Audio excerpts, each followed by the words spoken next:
All right, it's amazing. That quiets the room right down. So, when you all stand up, the first thing, everyone notice the plaza? Everyone get a suit? Yes. He's gone. This is the first non-McKinley meeting. So, there we go. So, four-way test. Are you closing them? Well, I was thinking I should go down there and stand for the entire meeting, but With would your you hand guys out. like that or not? I think we should take a picture with you, Steve. We'll wave. You can do that. You can do that. Yeah. Hey, my, No. You know what? No. I'm just being. Come on. Okay. Hold on. You know what? Can you just touch your computer? Do you have to use a remote? Oh, I just He's tried to trying. touch the thing. That's fine. Here, we'll just. There it is. Okay, come on, you can do it, you can do it. Right. We have to. You can't do it. All right. Anyway, you don't need that to do the four-way test. You guys know it. We know. So while you recite for me, I'm gonna make this work. Of the things we think, say, and do, is it the truth? Is it fair to all concerned? Will it build goodwill and better friendships? Will it be beneficial to all concerned? Oops, I think we did. Who is that girl like this? I remember her. This is awesome because it's changed on the screen for me. So, all right, don't particularly. There we go. All right, we don't need PowerPoint, even though I get the screen to work.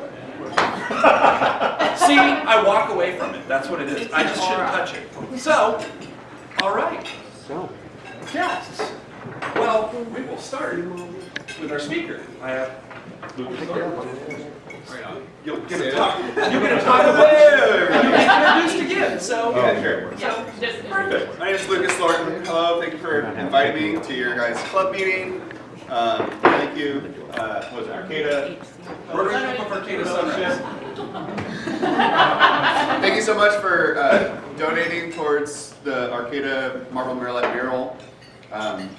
Every single bit helped get that project off the ground and make it a reality. It's a long process, almost 3 years to get it onto that building and help Arcata have a better face as people enter town. And I think we made a really big impact. So thank you. Looks Thanks great. for inviting me, and I can't wait to tell you all about it. It's a little early for me too, so if I stay up, you know, artists, we stay up late.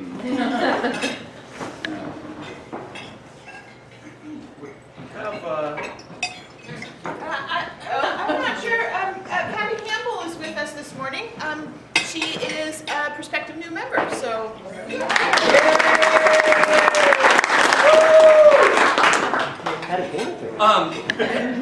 Who are you? My name is Susan Johnson, and I'm a member. The other. I'm so glad you're back. They don't recognize you. She's been working, okay? Yeah. We were alone. I'm kind of sad I didn't bring my stick to jab people with, so that was as good as I could do. Thank God for me. Back table. Wow. We haven't changed. Good morning, everyone. My name is Mavi. I'm from Brazil, and I'm an exchange student here. I'm with Rotary Club of Old Town Eureka.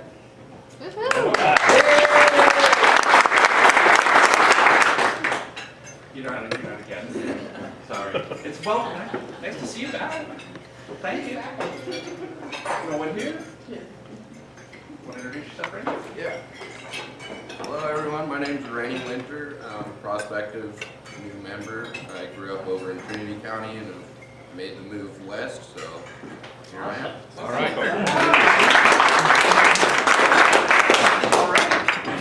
Well, on that note, My pussy was with my so tripod. announcements. So you don't have any announcements? And we have, I'm sure we have lots of things. So let's start here. So the Humboldt Wine Festival is only 2 weeks away. I'm still selling raffle tickets. The top prize is a trip to New Zealand lights for 2 and accommodation for, I believe, up to 10. And second prize is $1,000 cash, and third prize is 2 cases of local wine. Tickets are $20 each, or 6 for $100. And I also have event tickets, which will be $45. Let me know if you want any. She's already on swallow. Hey, come on. I have some. Buy some raffle tickets. All right. I've got one. History Day, it's 8 days away, so I just got an email. They're still looking for volunteers. So if you were on the fence, you can still sign up. I'll send out the link today. Thank you. Excellent. Thank you. Back to you. Bob or Scott? You want to say some words? Again, once again, the SWAT project is happening at the Bayside Community Hall the week of the 11th. We have 2 days at the beginning of the week for prep and 2 days at the end of the week for actual painting, or any additional prep. Bob Johnson has kindly offered to assist us. He's unfortunately going to be out of town. So, Not unfortunately, really. but we can rely on Bob. That's Thank you. sketchy, man. So people, So Howard has it's also, you got a notification about the sign-up genius, but Howard's got a clipboard that he would love for you to fill in. Clipboard genius. Clipboard genius. Clipboard genius. we still have openings, and there's two pages here, so take a look at it and sign up. There's one prep on the 12th where we have no people signed up, so. What? We note that. That'll be just a lot. Pass So it just let you around. guys do a little more background. As this process has been happening, Tom Chayes at Walton Heights is building us a really spectacular bar. Something that they've needed for quite a while, and it's all mahogany, and it's got cabinets and a bar sink and refrigeration, and something that we're going to be really recognized for as you walk in that room, that we've done something really good there. We're also doing carpentry work, electrical work, plumbing work. There's a new hydration station that's going in. We're also at the beginning phases of redoing their whole kitchen. So they're going to really Scott, Yes? why do we call it a SWAT project? Because it's how we can serve with our talents. And one of our talents is getting people together and getting things together from the people that we know. Everybody assumes that it's all about hands-on work, but that's just that's our portion of it. It's also about who we know and who they know, and how we get people to help us out. Our reach is huge. The fact that we can call other Rotarians and other clubs and ask them to help us out helps out all the people that we tell them. Thank you. So not only is it the SWAT project, we gotta do this. This is my presidential project, and I'm really excited about it for one reason. I know that every presidential project seems to start on the president's year and finish on somebody else's year. We can do this one in my year. So, How are you at prep? well, it's interesting that you ask that because I'll show up. Okay, I'll show up. Yay, right. I have to have somebody to man it. I'm gonna try to be at every. I'm gonna try to be at every one. I'm not signing up. All right. I'm gonna try to be at every one. Right I on. can't claim that it's your project. Do it. So That's what I was thinking. thank you guys for setting that up. And it's local. It's Bayside. Come on. Who's been there? Who's been in the hall? That's right. Okay. So Maybe not. let's do this. Has in the past. All right. AJ. So, Oh, there you are. Look, this is for you. I even have another one for you. district training is coming up at the end of this month, 30th. For those new to Rotary, it's an opportunity for the district to support all its local clubs, specifically the local leadership, incoming leadership. So I'd love to have a presentation from my leadership team, and then it's a really great opportunity for the newer Rotarians to learn about Rotary. They have 3 subjects. It'll be membership, humanitarian service, and public image. And it's a quick day, 8 to 1:15 on a Saturday, and they feed us. So I'd love to see representation from the club there. I'm going to specifically send out emails to leadership and then maybe some of the new folks, but I'd love to see as many people there. Everybody, even if you've been in Rotary, as long as they have, you will learn something. You will learn something new. And you'll have fun. Well, Steve, it's a bit out of order, but, you know, we've already established that In fact, I don't Paul like Harrison doing there this was in order or correctly or anything else. So, would you like to spend a moment to talk about the, we'll get you in a moment, Joyce. Brandon, this is, Brandon, here, I'm gonna point. Keep going. I'm gonna point, and this is gonna cover the whole table, right? That works easier, because I've got 3 people at that table that are going to do things. So, we'll start with Brandon. Okay, here we go. So after we met for the Taste of Holidays yesterday, we only had a couple people, which was fine. That was my fault. I'll wear that one. I didn't really send out a reminder email earlier. But if you could stick around just for like a minute so we can figure out when the next time we're going to meet, and then we'll really put it on our calendars. We've had some recent changes with Taste of Main Street, I guess is the same date as ours. So at 5 o'clock as well. So we really have some things to figure out there, as if the ship can be steered any farther. So yeah, there's some things that we'll just need to go over. So really just today, stick around for like 30 seconds to a minute, figure out when we can meet again and discuss some of that stuff. Anything. Taste of Spring, you say. I'm just going to take a knee here for a minute and think on that, because, ouch. Yeah. So. Okay, well, that's awesome. You're killing it. Seriously, it's going Well, down. Yeah. you almost killed it in a good way. Let's keep it in a good way. Killing it, yeah. I just want to introduce my guest who just arrived, Councilmember Susan Ornelas.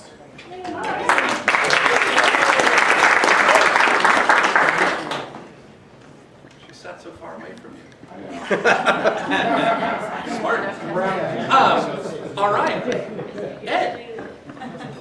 Come on up. Okay, so our Transitional Age Youth Committee is going to do a couple little different things I wanted to share with you.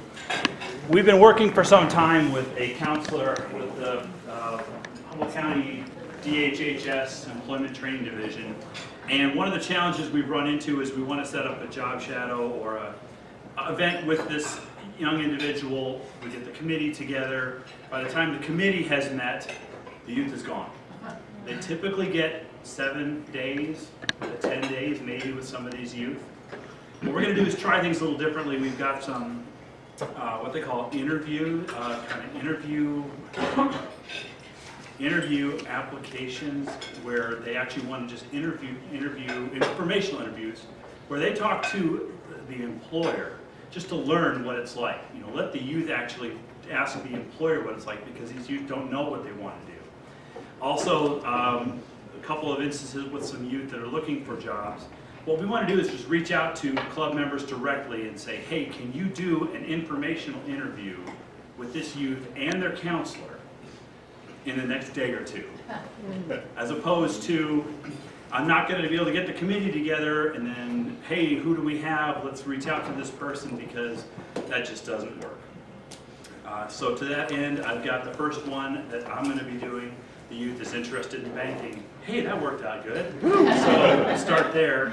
And another youth who is looking for a position in stocking shelves. So if you might have a position in stocking shelves and could meet with this individual, this young lady, as well as the counselor, let me know. Is there a question? You work for a credit union at a bank. That's not a question. We call it banking. Yes. So anyway, this is all coming up soon. Can I just make a quick comment? So with the youth population you're working with, one of the things that you're going to need to understand is that they're not necessarily going to understand, you're going to tell them to show up to work every day on time. That's the most important thing, to show up. The other thing you have to back up a little bit is ask them how they're going to get there, and that if something happens, what they're going to do. Because what will happen is they're going to have a crisis, and they're not going to make it. They're not going to call, and they're not going to show up again because they'll be too sort of ashamed of not doing it. So there's more people that know more things about it than I do, but I just want you to make sure that when you work with a population that's just starting, that you backtrack a little bit, talk about like when you're going to get up, kind of some of those things, and maybe not you, but make sure the counselor does, because they're not they don't have all those things in place, even like how you're gonna get home tonight or what things. And so if you're gonna work with the population, you need to make sure that you have that extra bit of time to spend with them, because they'll not show up, and then they'll be ashamed to call, and then you'll be disgusted with them, and they won't have made progress. So some of those little steps are really important. Yes, the counselor will be participating in these interviews and is well aware of those particular needs. They have already met and been counseling these individuals. So, anyway, thank you. Thanks, Ed. Okay, great, wonderful.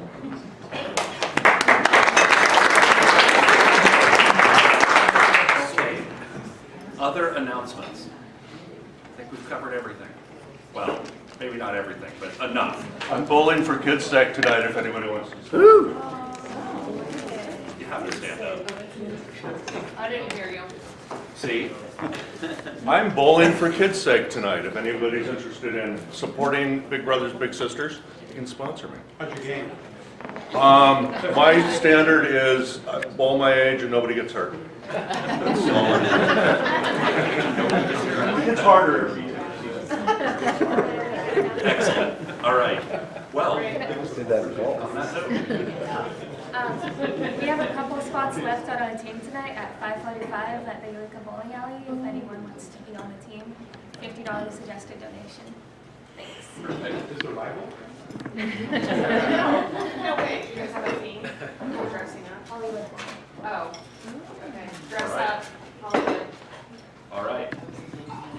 So, on to my thank you before I give it to Joyce, because recognitions should start with me giving her recognition. So, who in the room has brought me flowers? Karen. Wow! This was a really hard one for people to figure out. That was just quick. Yes. So, who here has had Karen bring them flowers? See, that is why you're the Rotarian of the Week.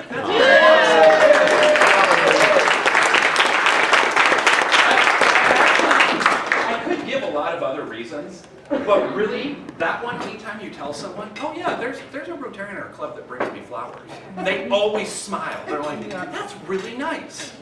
No one in my club brings me flowers. So I love telling that to other presidents. So, I didn't have any this morning. The garden is just... Well, take the card you back. know what? It's okay, even if you did, you probably don't own a boat, so you can go out. It's totally fine. So, with that, that's our first recognition, but now I'm going to give the recognition to the person who's been doing a great job of them and consistently doing them. And I could have even put them on the screen today. You got to get a little bit of warning today. I know. Actually, notice I didn't give you warning because I didn't think this was going to happen. So I'm going to get crazy because I'm going to start here. What I've done, I want to thank everybody who sent their recognitions because it's been great. And I probably need, well, I'm going to say one thing. Bob Johnson should buy a lottery ticket. He has been in my random numbers of who to get up every time, but I'm not going to go with them again. And You got to work on your algorithm. it's whatever the computer says. But what I've done is I've actually created a slideshow to pass around and of the people that sent things. But Karen has been doing amazing stuff with the Botanical Gardens. You'll see her award-winning yearbook covers and directories. And so that's on here. You're going to see Jeff, who went, so stand up, Karen. And then we're going to see Jeff, who basically takes a lot of photos or is in selfies. And so your job when you get his is to either see if he's in the picture or not, but I've given you some clues to be able to help you out. So stand up, Jeff. Also, we had Ed, who did a lot of things. He saw aliens, got a new house. He went to Maui. He's got dogs that he walks and takes pictures of. He goes to Las Vegas for his birthday, and he had a really cool drink that we're gonna see. And then we have Tammy. Oh, stand up. Tammy spent 200 hours and was certified as a yoga instructor. Just certified in yoga. And she worked from 5:30 in the morning until 10:30 at night. And she's got some cool pictures to see. Is Brandy here today? Yeah. All right. So I want to thank Ed, who sent a picture of her from her North Coast Journal. That's in there. And then we have Melinda. and Rachel. Stand up. Stand up. And Tomas, they did canning, and there's pictures of them doing the canning. So with the pictures of them, you see pictures of them working. Tomas is never in the picture, so I hope he's taking the picture. And then Andreas is looking forward to seeing his flooded out work, which seems like an interesting thing to do. And also he has been in Mexico. So these are recognitions, but you're gonna, please make sure my iPad picture. Joyce, can I add something? Sure. My big thing was that it was at an ashram for 2 weeks and I had no sugar, no alcohol, no meat, no caffeine. No. For 2 weeks, so that was more impressive than getting the And I survived. Does anybody who's standing want to make any additional comments about their? We did. My contributions were for the Eureka Sequestration Site, not the 10. Okay, sorry. But they're beautiful covers. And I brought my award-winning items with me. Oh, why don't you pass those around too? So, despite the fact that I would love to get together with the Dammy sisters anytime and just do canning, this was actually our Rotary auction items. When you see it, the reason we wanted to have it recognized is so you guys see what Rachel and her mom donated. Melinda and I bid on it, so we took our significant others, and Rachel and her mom technically hosted us. It was an awesome experience if you've never canned, or even if you have canned. They set up the whole bar and snacks, so it's buzzed canning. Oh, no.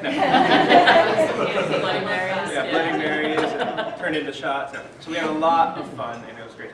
Well, that's awesome. And anybody else want to throw anything in? They're going to see your picture, so you might want to give any kind of, your flood? You want to talk about the river and the flood? Sure. So I had presented a few months back about my road restoration work, and I built one of my designs got built a couple years ago. It was a really big project, and it just hasn't seen any floods until last week. And so, you know, that's the big test of your project. And so there's a picture of the high flows. You don't see much, but I need to go back out there this summer when the flows are low and actually go see what happened. Where's This that? looks. It's on the Trinity River. See if it's still there. Oh, it'll still be there. You sound confident. It'll be different, but that's the point. So. Jeff and anyone, anything? All right, so give them a hand.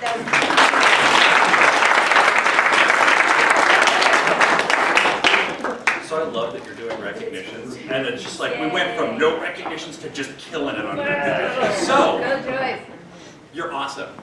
And you just made me realize also, how many people used to like when we announced birthdays and anniversaries?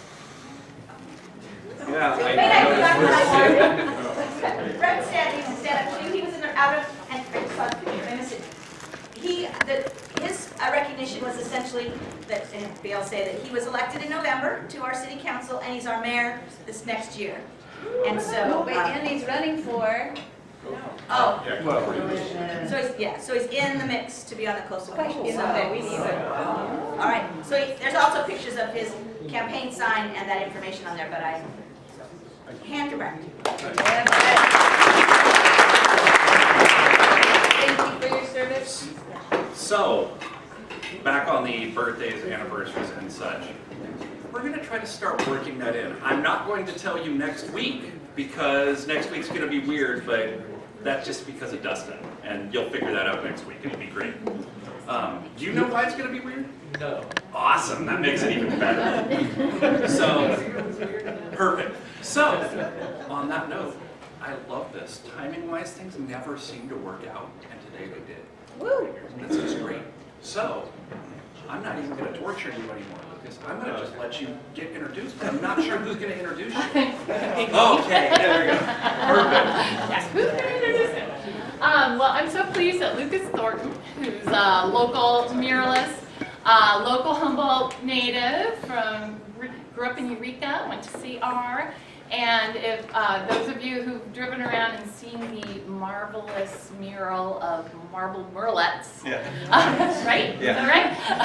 This 256-foot monstrosity, I've just wondered, how does he do it? And so I'm really pleased to have Lucas here to share a bit of his artistic process, how he made that beautiful mural, and a little bit of background about that. And I'm also really pleased. Susan, I want to recognize you for being the instigator to get this mural going and painting that bland building into something that really is beautiful here in Arcata. So, Yeah. there you go. Well, thanks everybody. Okay. Well, thanks for inviting me. I'm happy to talk about myself for a little bit. This is a picture of me, Ferndale, the end of kinetic sculpture race. Since I'm affiliated with Flatmo, of course, I also do kinetic sculpture race.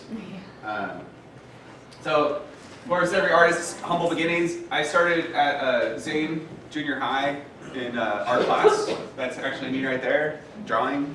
Yay! And pretty interesting because Mr. Perry's art class, he's retired now, but I've actually since then have been able to come back and teach kids there in the same classroom.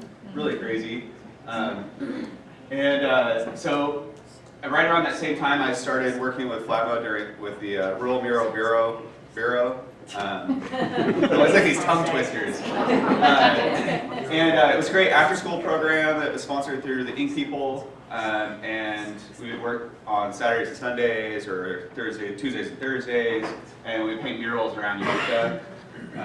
That's kind of where I got my start. I hung out with him from age 14 to about 18 doing that, and then kept working with him, working on all kinds of murals. Actually, one at the bottom during the Eureka Mural Art Festival, I'm going to repaint the bottom one, which is on Cypress Eyes on 7th Street. So that's going to get beautified again. And then I eventually started a gallery group with a series like about 10 other artists. And that's when we kind of like all started developing our own styles and our work. And I don't know if you ever were in there. It was maybe about 10 years ago. Huge gallery space in Eureka, and I think, put a lot of vitalization into Arts Alive at the time. Huge space. That's actually some of my wife's work in there, abstract artist. This is some of my work at that time. Our cat, a couple other pieces. Portrait of myself and my wife. Some landscape work. I try to diversify a bunch of stuff. I think it's important as an artist. So that's me and Flatmo up there. This was the first mural that we did together as his design, and then I painted it and it's installed down in Ukiah. But he's like father to me. Really led me. Was like a big brother, big sister kind of thing. Really helped me develop my artistic endeavors. And this is my first mural project in Crescent City. There's a hotel up there. That was really fun. Got to basically stay in the hotel and paint for 12 days and serve in Crescent City. This is a mural I did for the Eureka Police Department. That was pretty interesting, working within the police department. Really got to see a different side of the police force. It's the kind of thing that murals take me to all different kinds of places, put me in all kinds of different situations that normally I wouldn't be in if I wasn't an artist. And then also I got to work on Flatmo's Bucksport mural. I repainted the whole thing, including the building and the lettering, and kind of when you got to be a building painter, a house painter, a sign painter, a muralist, it kind of all comes along with the territory. And then this is my first mural in Arcata, which is a repaint of the Cypress Grove Barn, which is over on 11th Street, if you ever tried by it. That was a really fun project, but lots of prep. That's the thing about mural projects when you get to a building. Especially if you're not busy on the 12th. Sure.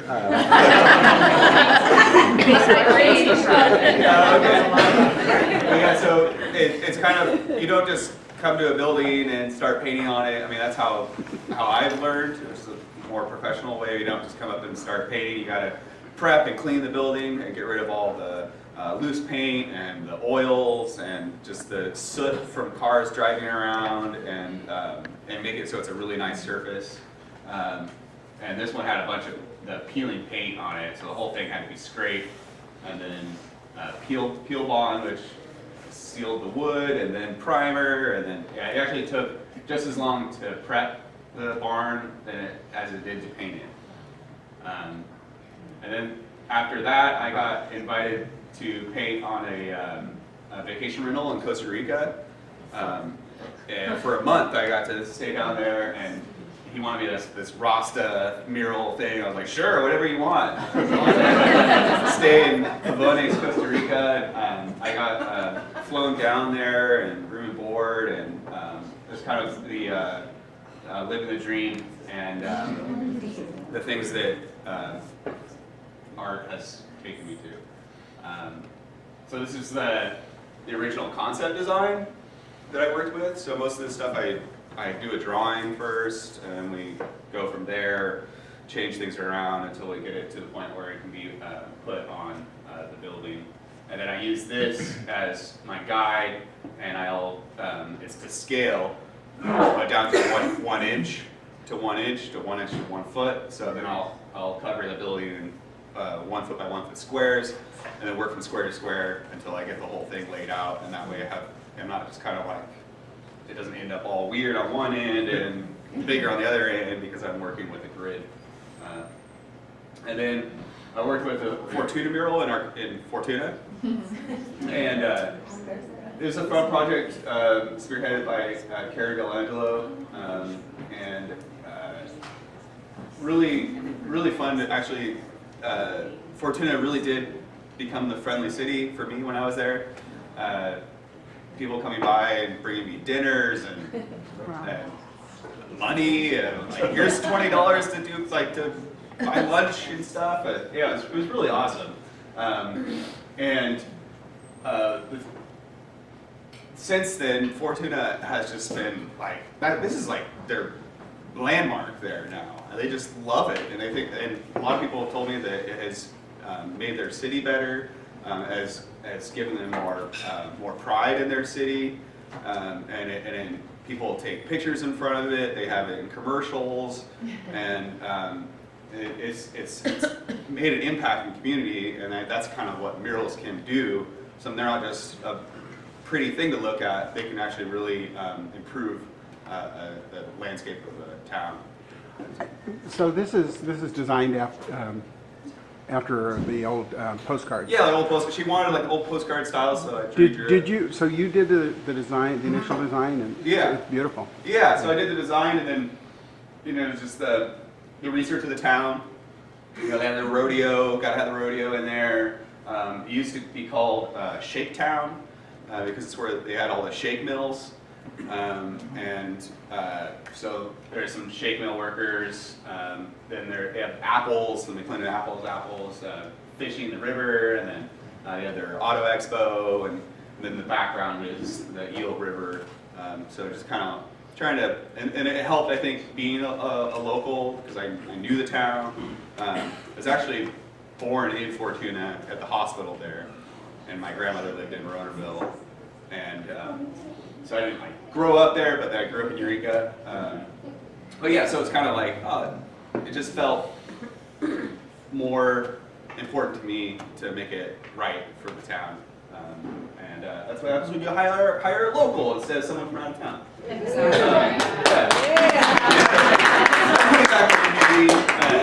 A little close up. And actually on the license plate there I put D. Brown and Don Brown, the late Don Brown. Nice. He was also another benefactor for the mural project, and really enjoyed seeing it come together. And then we come to Arcata, and you can kind of see this was what we had. Susan and Housing Humboldt, Bill Matsumoto came to me on November of 3 years ago, and it was like, we need a mural painted, but we need it done by December 31st. I was like, I don't know. I'd love to do it, but I don't know if we can get it done. And as we're talking, it's raining, And so we kept the project going. Susan ended up doing a lot of groundwork and footwork and raising funds for it since we couldn't get it done by the fiscal year. Including your guys' group, thank you so much for donating towards this project. But the most important thing is you can see we have kind of a drab 1970s style colors going on brown, and then you put a mural on it. And it's just huge impact, you know? And it was amazing working on this project and how much not only did it impact the town, but the people that live inside of it. And the people that, I don't know if you're familiar with who lives there, but it's all transitional housing, homeless that would normally not have a place to live. Now they have a place to live in Arcata. There was maybe a handful that used to basically live on the plaza, but now they have a place to live, so you get a win-win. You get the plaza is a little bit nicer to be at, because you don't have somebody that's getting drunk and falling asleep on the side of the plaza. Now they're getting drunk and sleeping in their own room. And their lives are a lot better. It's really done a lot for our Arcata community, and I guess we have Housing Humboldt to thank for that. But there's also people that, elderly that don't have enough money and Social Security to afford a home, so they're in there as well. Or you have mental health patients that just can't get their life off the ground, and so they have a room to stay in. And every room I went through, like when I was in the trees, they would come out and say, hey, I'm in the forest now, and this is so great. And they were just, it brought joy to them. I mean, they don't have the easiest life, and being part of a giant project like that really impacted their lives as well. And there was also one lady that came to me and said, oh, this is so nice now because I can tell my grandkids that I live in the building that has the mural on it, instead of like, I live at E and something, so they didn't really know how to find.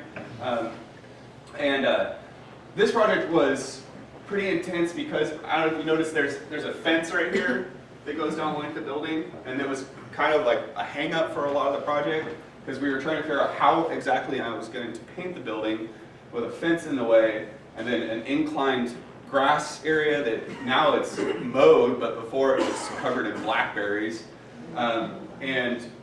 It's right on Caltrans right-of-way, and so Caltrans didn't want me to work on the other side of the fence, and if I did, I'd have to remove the fence, then put a new fence up, and it was just crazy. So what I ended up doing was using a 3-foot wide scaffolding that actually didn't even really fit at the end because it gets narrower. And so that's about how wide one of my planks was over here. And so I was 20 odd some feet up with a plank about this wide, and I had to stack it all. And the first time I started going in there, I started building it, and then I went, oh my goodness, wait, I can't get around my scaffolding because there's a fence in the way, and so it was like a serious brain game. So I had to put one side up and then bury all the pieces for that tower in there, then put the next side up and then bury all the pieces for the next tower, and then so forth, and then bring them all up from the center, and then put them all together, and then work my way up to the top, and then build them all down and put it all back inside, move it over, do the same thing over and over again, and also level the ground so it was level as it went up, because if it's off in any way, then it'll, as you keep building and building and building, you get the Leaning Tower of Pisa, and we don't want that when we're almost 30 feet in the air. And then it was all tied off to the building on each section.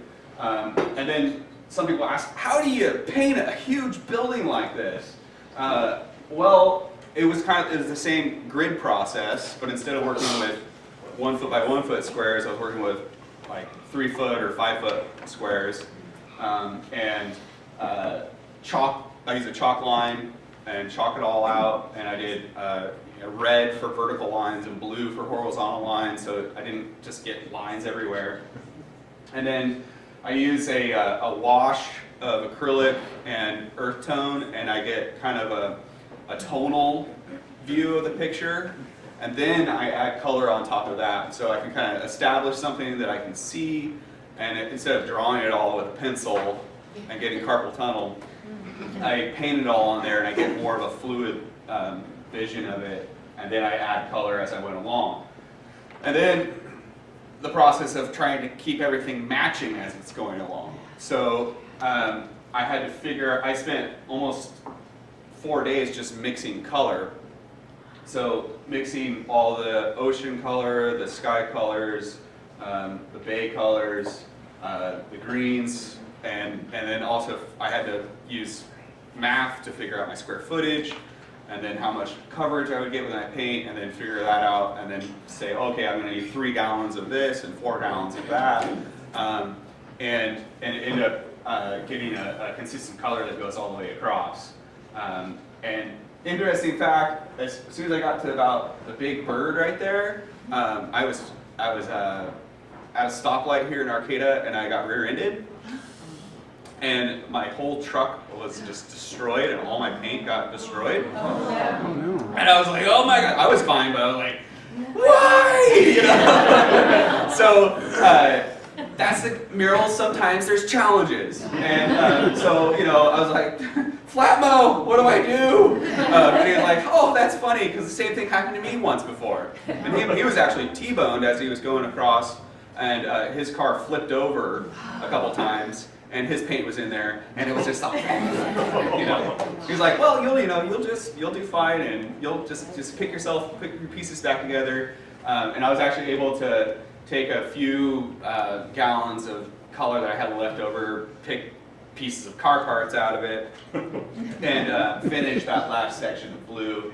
in the sky and the bay and everything, and then put myself back together and finish the rest of the trees. So yeah, it's really hard to work on something this big. It takes a lot of time, a lot of effort, a lot of planning, and it's not just going up there and making art and having fun. There's a lot of sweat and a lot of tired days, and I was working Monday through Friday from the morning until it got really cold and the sun went down, and I think we started in just after kinetics, and then I finished in October.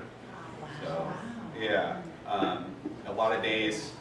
The last part of it was pretty hard because we had a year before we had a dry winter, and all of a sudden we got a wet winter again.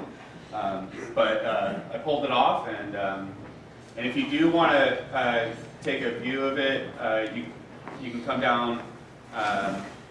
You can walk down the side and then go down and walk around the grassy area.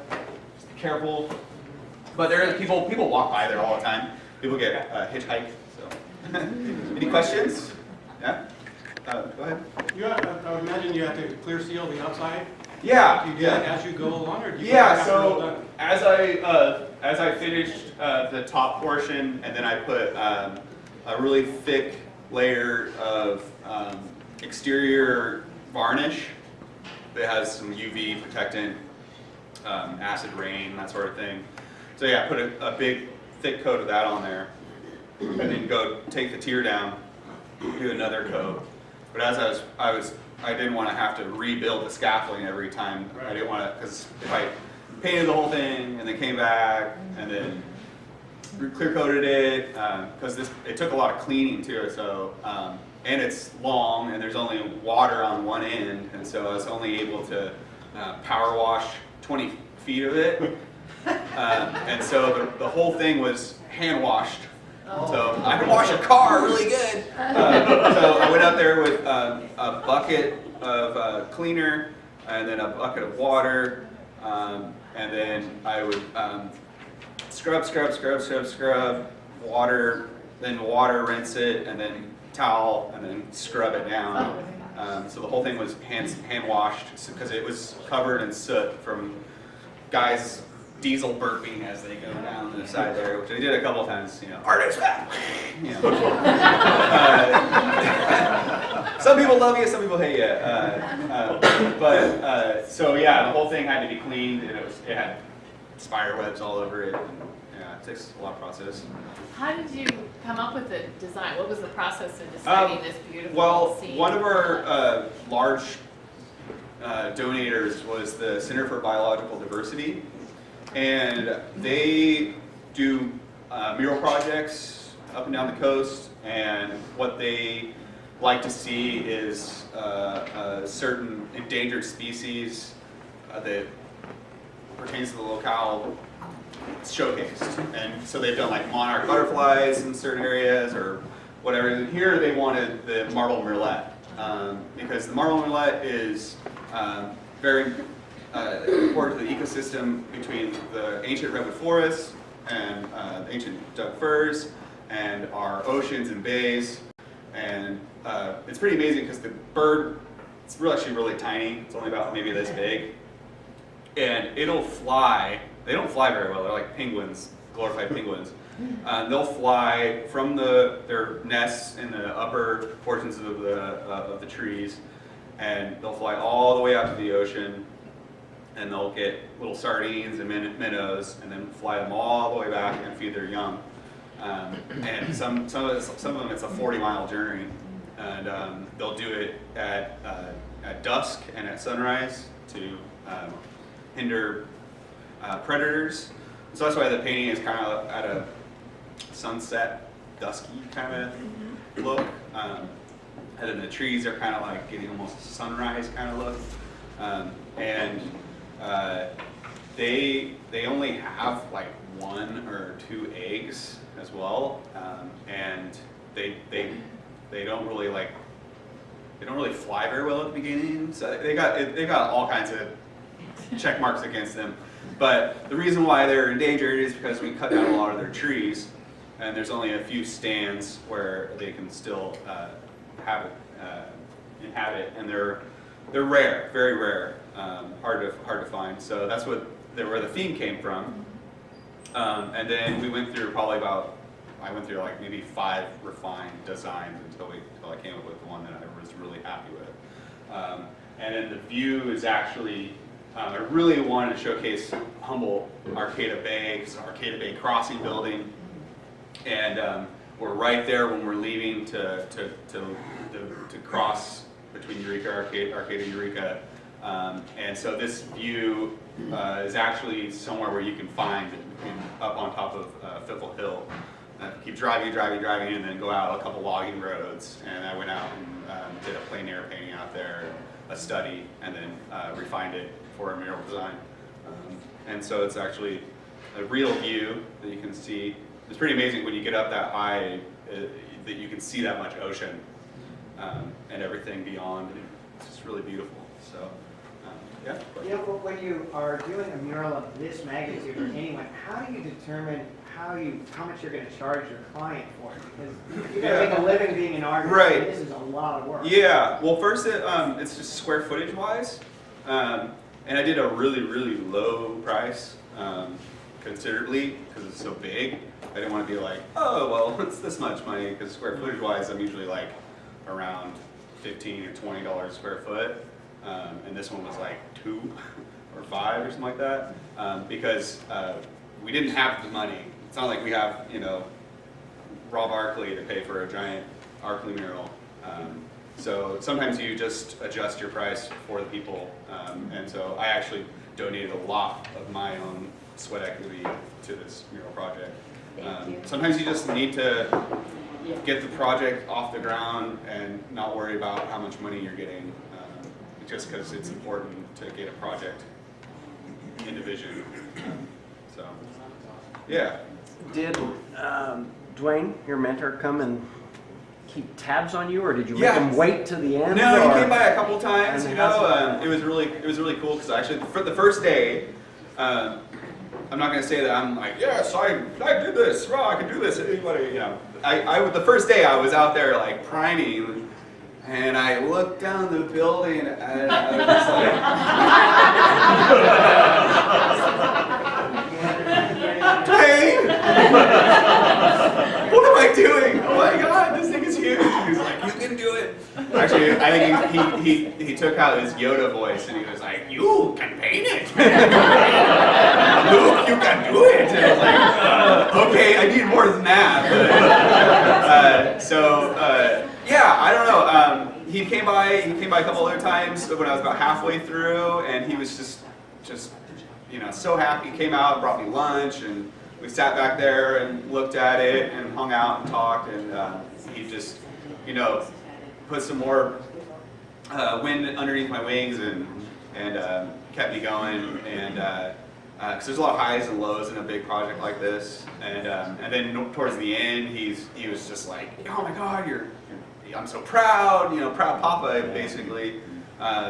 He even got me a massage from the spa in Eureka. He's like, here you go, I know you're gonna need this, and so yeah, it's really I think amazing for him to see one of his students take on such a big project and complete it, and also just to be passing on his legacy and taking care of his own his old murals, and I don't know, I also felt really fulfilled that he was also happy with what I was doing. It's awesome. Yeah.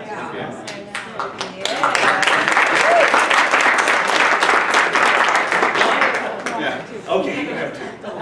How long will your varnish last? How long will this mural last? Well, it'll last for as long as the building's there. It'll fade, just like any building. But luckily, it doesn't get much sun on it, which helps it a lot. It gets the north morning sun, and then after probably about like 11 o'clock, it doesn't have sun on it anymore, which will help it a lot. And then the clear coat on there will help it a lot over time. But I've kind of designed it to work as it starts to fade a little bit. Things will get a little bit more like evened out. That's what I kind of try to foresee when I work on projects, because nothing's permanent, sadly. But better than faded yellow and faded brown. So Yeah. Great improvement. Is there a plaque or something that explains? Yeah, right here. It's actually, you can actually walk right up to it, and it has all the benefactors and how it was painted and what kind of all the process and everything like that. The significance of the. Yeah, it's the marble murrelet in the middle there and everything. And, it doesn't have everything on it, so I have to kind of like start a new plaque, but especially because there was like, I don't know how many, 50 donors or something, and every single one's on there. So, question back? Have you taken on any apprentices to mentor? This new generation, it's really hard to find the right ones. No,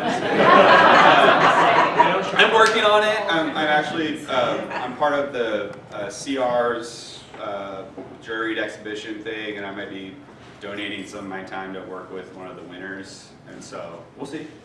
Bring them into the studio and see if they're worthy. But yeah, I might start the Real Mural Bureau again. Ink People's almost got some funding for that, and there's some murals that need to be repainted, and also maybe some new projects. And that would be probably where I'd find somebody that has that spark, and eventually get them up on the ladder as well. Thank you. I'm not going to try to cut you just dead short. The music. Can you stay for a few minutes and answer questions? Sure. A lot more. Sure. So, all right. Well, thank you. We've made a donation in your name to the Wheelchair Foundation. Oh, nice. So, great. Thank you for speaking. Awesome. Appreciate it. Yeah.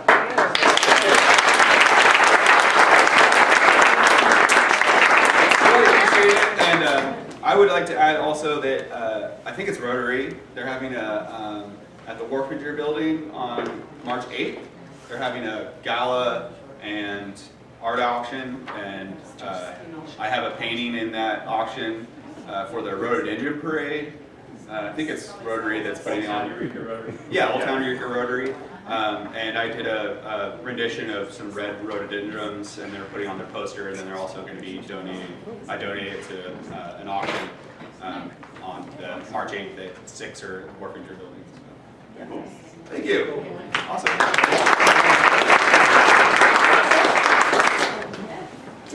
the old building again? Yeah. I just wanted to. And is the nest, is there a nest in the Yes. trees there somewhere? Oh, yeah. They only nest like on the branch. Yeah, good luck. Once this thing decides it doesn't want to do anything. Where the little babies are. Oh, okay. No, Tammy, you can't feel them. No, it's done. Yeah, I'll get it. Would you pull out raffle tickets for us? Sure. I've done pretty good at raffle. I do a ocean night raffle sometimes. Ticket number 6945978. Ticket 694. There you go, winner. What did one bivalve say to the other bivalve? Show me your muscles.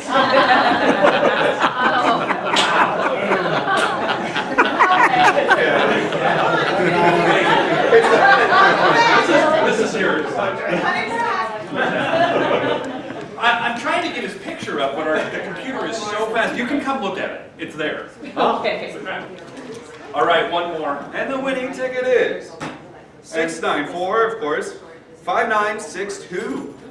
5962. It's a blue ticket. Is that me? It is. It is me.